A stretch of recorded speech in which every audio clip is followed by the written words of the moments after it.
I kissed her on the head. I told her I loved her and then she slipped away.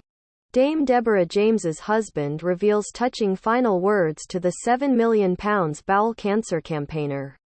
Before she died aged 40.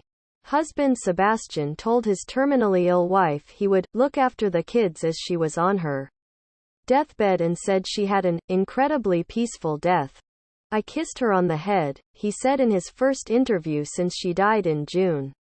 He stood by her side as she campaigned to raise £7.4 million for fighting cancer.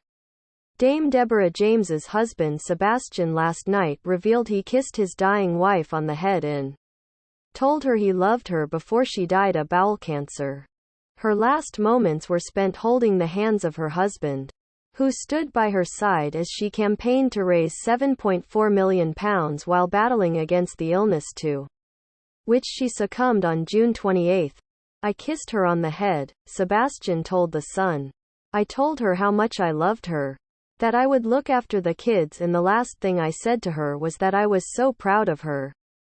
Then she slipped away. The journalist was diagnosed with incurable bowel cancer.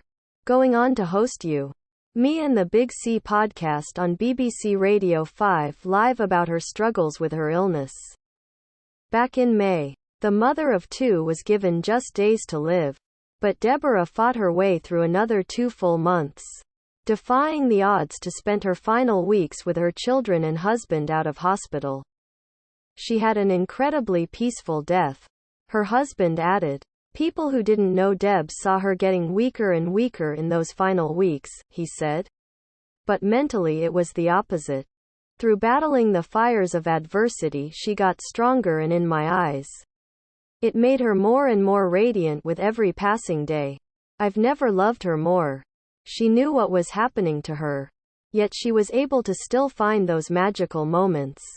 He said he was in awe of what his wife had achieved while dealing with such emotional anguish. In the months leading up to her death, Deborah had Prince William over for tea, who made her a dame, living life on her own terms despite her illness.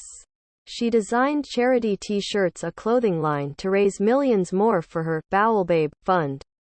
The dame also wrote and published her second book, How to Live When You Should Be Dead, while suffering from cancer, detailing how developing a positive mindset was key to enabling her to cope with her diagnosis. Thinking of what he loved